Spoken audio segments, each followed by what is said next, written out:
Hi everyone, welcome to the sociology class. So today we are going to complete our unit 3 from BA IGNOU material. To cover other units, you can go to the playlist and make use of all the free lectures that I have uploaded. I will link it down here. Okay, so let's get into the lecture. So these are the contents that we are going to discuss today. Colonial impact on simple societies. Okay, तो colonialism क्या था? Colonialism का मतलब होता है when one country or nation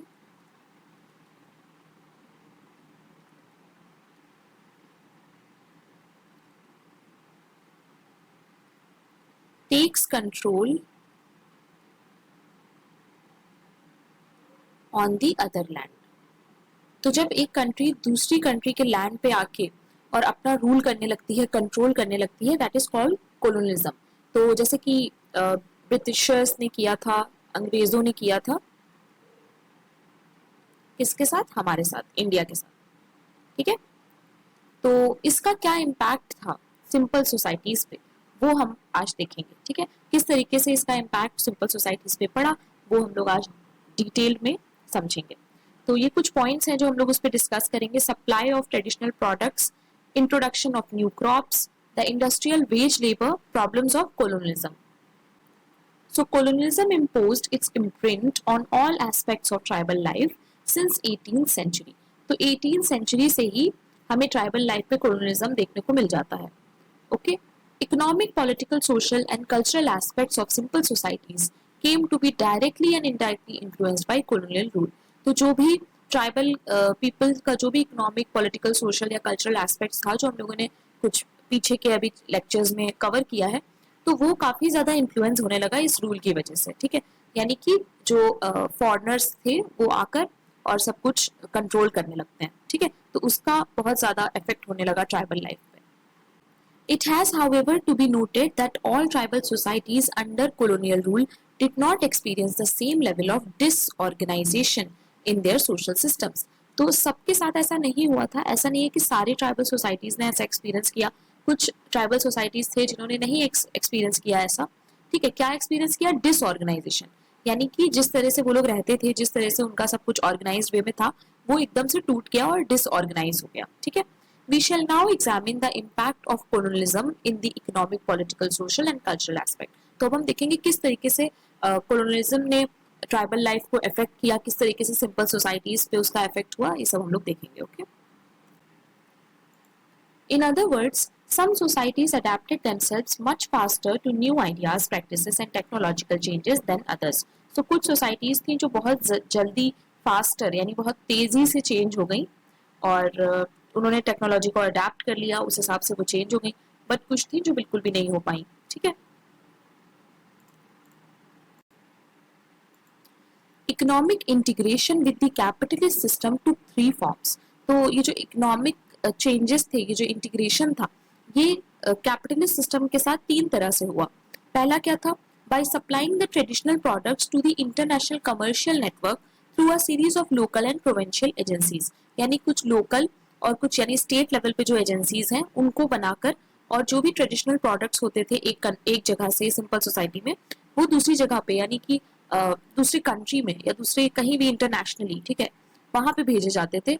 और इस तरीके से कॉमर्स डेवलप हो गया. इस तरीके से फिर स्टार्ट हो गया हमारा जो आज के टाइम पे हम देखते हैं एक्सपोर्ट इम्पोर्ट वगैरह, वो स्टार्ट हो गया. ठीक है, तो सबसे पहले क्या आया था कि ट्रेडिशनल प्रोडक्ट्स जो हमारे थे उनको सप्लाई करना स्टार्ट कर दिया गया इंटरनेशनली.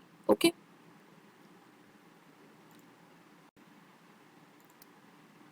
सेकेंड था कि through the introduction of new crops. तो नए तरह के क्रॉप्स आने लगे जिसकी वजह से और ज्यादा सिंपल सोसाइटीज में चेंजेस आ गए. और कॉलोनियल कैपिटलिज्म तो था ही. ठीक है, तो ये एक बहुत बड़ा चेंज था. देन 3, बाय ज्वाइनिंग विलिंग और under pressure industrial wage labour. फिर क्या हो गया? बहुत सारी इंडस्ट्रीज बनने लगी. उससे क्या हुआ कि इंडस्ट्रियल वेज लेबर आ गया. यानी जो भी वर्कर होते थे वो, उनको एज अ लेबर काम करना पड़ता था और उनको उसकी वेजेस मिलती थी, पर डे उनको पे किया जाता था. ठीक है, तो इस तरीके से चेंजेस आ गए. ये 3 मेन चेंजेस थे जो सिंपल सोसाइटीज में आए, जिसकी वजह से वो बाद में फिर कॉम्प्लेक्स सोसाइटीज की तरफ मूव हो गई. तो इन्हें हम डिटेल में अभी पढ़ेंगे. ओके, सो सबसे पहले हम देखेंगे क्या कि supply of traditional product. Traditional products का मतलब होता है जो हम स्टार्टिंग से बनाते चले आ रहे हैं, ठीक है, जो हमारे ट्रेडिशंस हैं। In the first category come the hunting and gathering, pastoral and agricultural communities that sold their traditional products to the agent of capitalist market। तो जो कैपिटलिस्ट मार्केट के कुछ एजेंट्स थे, उनको सिंपल सोसाइटीज के लोग अपना बनाया हुआ जो भी प्रोडक्ट होता था, ट्रेडिशनल प्रोडक्ट, वो उनको सोल्ड कर देते थे, ठीक है। तो सबसे पहले यहाँ से स्टार्टिंग हुआ कि जो हंटिंग गैदरिंग और पेस्टोरल थे और जो एग्रीकल्चरल कम्युनिटीज थी, वो कैपिटलिस्ट मार्केट के जो एजेंट्स थे उनको अपना ट्रेडिशनल प्रोडक्ट सोल्ड कर देते थे, ठीक है, बेच देते थे। This initiated a new system of exchange and influenced to a certain extent their traditional system of exchange and exchange obligations। तो फिर क्या होता है कि एक नए तरीके का सिस्टम ऑफ एक्सचेंज हमें देखने को मिलता है, जिससे काफ़ी ज़्यादा सिंपल सोसाइटीज़ के लोग इन्फ्लुएंस्ड हो गए थे, और फिर जो उनका ट्रेडिशनल सिस्टम ऑफ एक्सचेंज था वो काफ़ी ज़्यादा चेंज होने लगा, ठीक है, और वो लोग इस नए सिस्टम की तरफ ज़्यादा इन्फ्लुएंस्ड होने लगे। But the impact was limited to only certain areas of their social life. तो इसका जो इम्पैक्ट था वो बहुत ही लिमिटेड था, ठीक है। आगे हम देखते हैं और क्या इन्फॉर्मेशन है। फिर क्या हुआ, जब नया तरीके का एक्सचेंज इंट्रोड्यूस हो गया, उसके बाद आता है हमारा कैश। फिर हो गया इनको कैश इंट्रोड्यूस्ड, ठीक है, और फिर ये कुछ भी खरीद सकते थे, they could purchase with it certain new items. ये लोग नए नए आइटम्स को खरीदने लगे और इनका कंजम्पशन क्या हुआ, बढ़ने लगा, ठीक है। This did not bring about a restructuring of economic relation in the simple societies. तो इसकी वजह से ऐसा कोई इकोनॉमिक रिस्ट्रक्चर नहीं हुआ था सोसाइटीज में, बट हाँ, कंजम्पशन इनका बढ़ गया था और ये नई नई चीजें खरीदने लगे थे क्योंकि इनके पास अब आ गया था cash. Okay, now we will see introduction of new crops, ठीक है, जो हमारा सेकेंड पॉइंट था। In this a new agricultural system had to be followed. एक नए तरीके का एग्रीकल्चरल सिस्टम आ गया था इस टाइम पे, and bringing about considerable change in the domestic organisation of production. तो यानी डोमेस्टिक, घर में जिस तरीके से जो हाउस होल्ड में जो प्रोडक्शन होता था, उसको काफी ज्यादा चेंज कर दिया गया। किस तरीके से? Most important consequence was the impact of fluctuation of international price. तो इंटरनेशनल प्राइस उसके साथ ऐड हो गया, ठीक है, और वो काफी फ्लक्चुएट करता था। With regard to cash crop, cash crop कौन से क्रॉप्स होते हैं? कैश क्रॉप होते हैं प्रॉफिट क्रॉप्स, ठीक है, जिसे हम सेल कर सकते हैं। तो इस तरह के जो ऐसी सिंपल कम्युनिटीज में, सिंपल सोसाइटीज में जो इस तरह के क्रॉप्स होते थे, उनको उनका सेलिंग स्टार्ट हो गया, उन पे इंटरनेशनल प्राइस लगने लगा, इस तरीके से चेंजेस आ गए, ठीक है। Tobacco and sugarcane were some of the crops grown by the tribal communities, especially for the world market। तो ये दो तरह के क्रॉप्स हैं हमारे कैश क्रॉप्स, जो कि वर्ल्ड मार्केट के लिए ट्राइबल कम्युनिटीज ग्रो करती थी। In many cases they had to replace food crops by cash crops and hence were forced to buy food from the market। उनको फोर्स किया जाता था कि वो अपना जो फूड है वो मार्केट से खरीदें। बट पहले क्या होता था, पहले वो जो भी क्रॉप उगाते थे वो अपने पर्सनल कंजम्पशन के लिए रखते थे, ना कि मार्केट के लिए।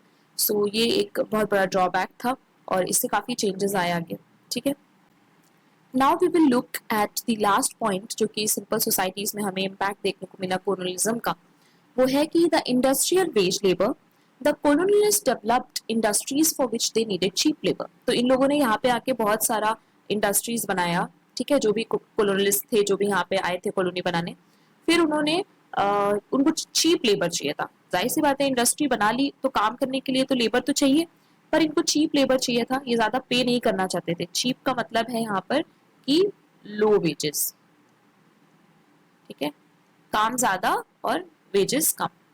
सो a number of inducements were first tried in Africa to lure people into industrial employment. तो लोगों को बेवकूफ बना के और फंसा के किसी तरीके से, ये अफ्रीका में सबसे पहले स्टार्ट हुआ। सबसे पहले ये स्टार्ट हुआ था कि लोगों को बेवकूफ बना के और इंडस्ट्री में लगा देते थे काम पे और फिर उनको एक्सप्लॉइट करते थे, ठीक है। मुझे बताइएगा कि कॉन्फ्लिक्ट और कैपिटलिज्म, इसके बारे में मेजरली किसने बात की है? प्लीज मुझे कमेंट में बताइएगा। But when they but when they failed, a lot of repressive measures were taken to force the tribal people to work in the mines, in the copper belt, and in other factories started all over urban Africa. तो जब ये लोग उन्हें अपने बेवकूफ़ नहीं बना पाए ट्राइबल पीपल को, तो इन्होंने रिप्रेसिव मेजर्स स्टार्ट कर दिए, इन्होंने फोर्सफुली लोगों को काम पे रखा और फिर इस तरीके से एक्सप्लॉयटेशन उनका स्टार्ट हो गया ट्राइबल पीपल का। सो जब लोगों को फोर्स किया गया कि वो टैक्सेस पे करें कैश में, उन्हें जाहिर सी बात है एक्सप्लॉइट करने के लिए, तो वो जब तब भी वो लोग नहीं माने तो अलग तरीके के मेजर्स लिए गए, जैसे कि फिजिकल कैप्चर कर लेना, ठीक है, और उनको स्लेव बना देना, इस तरीके की चीज़ें हुई। सो ये काफ़ी बहुत बड़ा इम्पैक्ट था कोलोनियलिज्म का जो हमारे सिंपल सोसाइटीज़ के लोगों को पड़ा।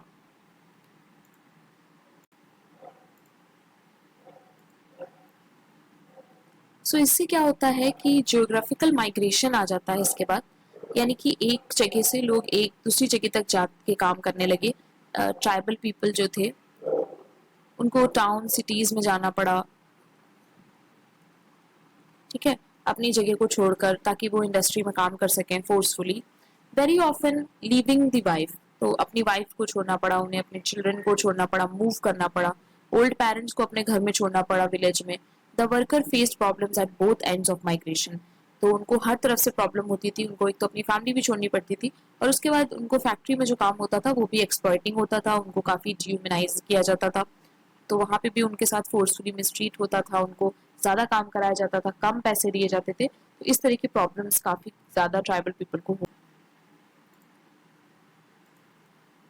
Imposition of colonial rule disrupted the political order of the tribal community. तो colonial rule की वजह से क्या हुआ कि ट्राइबल पीपल का जो पॉलिटिकल ऑर्डर था वो भी कहीं ना कहीं डिसरप्ट हो गया, ठीक है। कैसे हुआ? The traditional political system lost their sovereignty and legitimacy, तो इनके अपने जो रूल्स और रेगुलेशंस थे वो कहीं ना कहीं खो गए। द ट्रेडिशनल पॉलिटिकल चीफ्स, जो इनके चीफ्स होते थे ट्राइबल पीपल के, उन्होंने अपनी पावर खो दी और सारे राइट्स, अथॉरिटी और जो भी उनकी पावर थी वो अचानक से गायब हो गई, क्योंकि वहां पे आ गया था उस टाइम पे कॉलोनियल रूल। तो ये एक काफी बड़ा इफेक्ट था जो पॉलिटिकल ऑर्डर पे ट्राइबल पीपल के आया। So now we will see some problems of colonialism. The new political system had many problems, तो नया पॉलिटिकल सिस्टम जो आ गया था उसकी कई प्रॉब्लम्स थी, ठीक है। It was divorced from its relationship with kinship and religion, तो इसमें क्या था कि किनशिप और रिलीजन की बहुत ही कम वैल्यू थी, ठीक है, जिसकी वजह से काफी प्रॉब्लम्स आई, क्योंकि ट्रेडिशनल पॉलिटिकल में हम लोगों ने देखा था कि जो भी वो लोग करते थे, जो भी वो लोग मानते थे, वो किनशिप और रिलीजन के बेसिस पे ही मानते थे, तो वो काफी इंपॉर्टेंट रोल प्ले करता था, जो कि नए पॉलिटिकल सिस्टम के आने से इसकी वैल्यू क्या हो गई? लो हो गई। In fact, the tribals found it hard to accept the cognitive and effective elements of new industrial culture. तो माइंड से ये लोग जो नया इंडस्ट्रियल कल्चर था उसको ये लोग एक्सेप्ट नहीं कर पा रहे थे, ठीक है। अंदर से अफेक्शंस जो होते हैं ना वो इनके कहीं ना कहीं अपने पुराने ट्रेडिशनल से ही जुड़े हुए थे, तो उसकी वजह से क्या हो रहा था, ना तो ये इंडस्ट्रियलाइज तो हो गए थे, ये इंडस्ट्री में काम करने लगे थे, इन्होंने उनके तौर तरीकों को अपना लिया था, but they could not internalise the value of industrialism, तो उसकी जो वैल्यू थी उसको ये अंदर अपने इंटरनलाइज नहीं कर पा रहे थे, जिसकी वजह से इनको क्या फील हो रहा होगा? इनको काफी ज्यादा एलियनेट फील हो रहा होगा, ठीक है। मुझे कमेंट में बताइए एलियनेट का कॉन्सेप्ट हमें किसने दिया है। The lack of industrialism resulted in the high rate of absenteeism and low rate of turnover. तो ठीक से इंडस्ट्री को मैनेज नहीं कर पाए, जिसकी वजह से लोग एब्सेंट रहते थे और उससे क्या हुआ कि इंडस्ट्री को बहुत ज़्यादा प्रॉफिट नहीं हो पाया, ठीक है। The tribals became migrants not only from village to urban industrial complex but also from factory to factory, industry to industry. तो जो विलेजर्स थे, जो ट्राइबल पीपल थे, जो विलेज में रहते थे, वो बहुत ज़्यादा माइग्रेट करते थे, ना ही सिर्फ अर्बन से कॉम्प्लेक्स में, बल्कि वो लोग फैक्ट्री टू फैक्ट्री भी बहुत ज़्यादा माइग्रेट करते थे और एक इंडस्ट्री से दूसरी इंडस्ट्री में भी जाते थे। दस an element of uncertainty and insecurity develop, इससे क्या हुआ, बहुत ज़्यादा अनसर्टिनिटी आ गई सोसाइटी में और इनसिक्योर फील होने लगा, क्योंकि जॉब भी बहुत ज़्यादा कंपटीशन क्रिएट हो जाता है जब बहुत सारे लोग एक ही जैसा काम करने लगते हैं। तो फिर क्या हुआ कि अनसर्टिनिटी आ गई, तो लोगों के अंदर काफ़ी ज़्यादा कन्फ्यूजन क्रिएट हो गया इससे। Colonial imposition resulted also in disintegration of tribal culture. तो इनके colonial की imposition की वजह से क्या हुआ कि इनके कल्चर में डिसइंटीग्रेशन आ गया। In the new urban industrial environment, they were not in a position to perform their multiple rights. वो लोग अपने राइट्स को नहीं कर पाते थे, अपने रिचुअल्स को नहीं कर पाते थे, तो उससे वो कनेक्टेड फील नहीं करते थे, ठीक है। मैरिज, बर्थ, डेथ, इन सब में जो भी रिचुअल्स होते थे वो उसे नहीं कर पाते थे। दिस क्रिएटेड साइकोलॉजिकल डिप्रीवेशन, जिससे उन्हें साइकोलॉजिकली प्रॉब्लम्स होने लगा, ठीक है, उनके ऊपर स्ट्रेन पड़ने लगा। They could not practice their own culture and they could not participate in the cultural activities of urban industrial centers. तो क्योंकि वो लोग माइग्रेट करके आए थे तो वो दूसरों के साथ मिक्स नहीं हो पा रहे थे, वो अपना कल्चर तो नहीं प्रैक्टिस कर पा रहे थे और दूसरों के कल्चर में मिक्स भी नहीं हो पा रहे थे, ठीक है। They become alienated not only from their village but also from their industrial culture. तो दोनों ही जगह से वो क्या हो गए, एलियनेटेड हो गए, जो मैंने पहले आपको बताया था। If in fact they got alienated from themselves, तो उससे क्या हुआ कि पहले वो विलेज से एलियनेट हो गए, विलेज से दूर हो गए, फिर उसके बाद वो इंडस्ट्रियल कल्चर से भी दूर हो गए और फिर वो अपने आप से भी एलियनेट हो गए, ठीक है। तो काफी ज्यादा केओस वाली सिचुएशन हो गई थी इस time. In India too the tribals rose in violent uprisings against the British and their supporters throughout the 19th century. तो 19th सेंचुरी में इंडिया में हमें देखने को मिलता है कि किस तरीके से जो ट्राइबल पीपल थे उन्होंने ब्रिटिश के खिलाफ, जो ट्राइबल पीपल थे उन्होंने ब्रिटिशर्स के खिलाफ आवाज उठाई और अपनी बात बोली। द ट्राइब्स ऑफ छोटा Nagpur, Munda, Ho and Santhals all rose against the British. तो सबने ब्रिटिश के खिलाफ आवाज उठाई। In fact, the uprisings were so many in 19th century छोटा Nagpur that it may easily be called century of tribal rebellions। तो इतनी ज्यादा लड़ाई थी, इतना ज्यादा उन लोगों ने आवाज उठाई सबने, कि उस सेंचुरी को ही हम बोल सकते हैं कि वो एक ट्राइबल रिबेलियन सेंचुरी थी। रेबेलियन का मतलब होता है जो अपोजिट, जो भी करना होता है ना वो उससे अपोजिट करते हैं। तो So guys, this lecture ends here. These are some of the keywords that I found on the end of IGNOU material. So please go through it और इसे ज़रूर पढ़ा करिए, because if you are preparing for any exam like JNU, NET, any entrance exam, तो ये इस तरह के keywords are very helpful, क्योंकि कभी कभी आपको definitions दे दी जाती है और आपको options में ये दे दिए जाते हैं words, तो आपको पता होना चाहिए। Asyphilis means होता है society with no recognized head, ठीक है, जहाँ पे कोई भी हेड ना हो, जिस सोसाइटी में एक पॉलिटिकल अथॉरिटी सिंगल ना हो, उसे हम कहते हैं एसिफिलिस। देन कम्स सिफिलिस, तो इसमें तो हो जाएगा नो रिकॉग्नाइज हेड, और इसमें होगा society with a single political head, यानी जहाँ पे एक पॉलिटिकल हेड हो हमारा, ठीक है, तो वो हो जाता है सिफिलिस। देन ये है एक्सोगेमस, ये नेक्स्ट टर्म है, अलग है ये, ठीक है, तो मैं लिख देती हूँ, this is first, this is second and this is third. तो एक्सोगेमस में क्या होता है, where marriage must be outside a given group, जब आपको एक ग्रुप के बाहर शादी करनी होती है उसे हम कहते हैं एक्सोगेमस। मैट्रिलिनियल, मैट्रिलिनियल का मतलब होता है when descent is traced through female ancestor, जब हम अपने फीमेल एंसेस्टर्स की तरफ से अपने डिसेंट को देखते हैं, अपनी मम्मी के साइड से देखते हैं, तो उसे हम कहते हैं मैट्रिलिनियल, ठीक है। पैट्रिलिनियल कब होता है, when descent is traced from male ancestor, जब हम अपने पापा की साइड से देखते हैं या अपने फादर की साइड से देखते हैं, तो वो होता है पैट्रिलिनियल। मोइती क्या होता है, when a tribe is divided into two section, जब ट्राइब को दो सेक्शंस में डिवाइड कर देते हैं, that is called moiety. And phratry क्या होता है, when a tribe is divided into many sections, each section is called phratry. तो जब हम ट्राइब को बहुत सारे सेक्शंस में डिवाइड कर देते हैं तो वो फेट्री हो जाता है। पॉलीजिनी क्या होता है, when a man has more than one wife, ठीक है, तो अगर एक वाइफ से ज्यादा एक मैन का होता है तो that is called पॉलीजिनी। So thank you guys. I hope you like this lecture. Now we will cover complex societies, that is our unit 4 of IGNOU. I hope so. Thank you very much. Keep learning.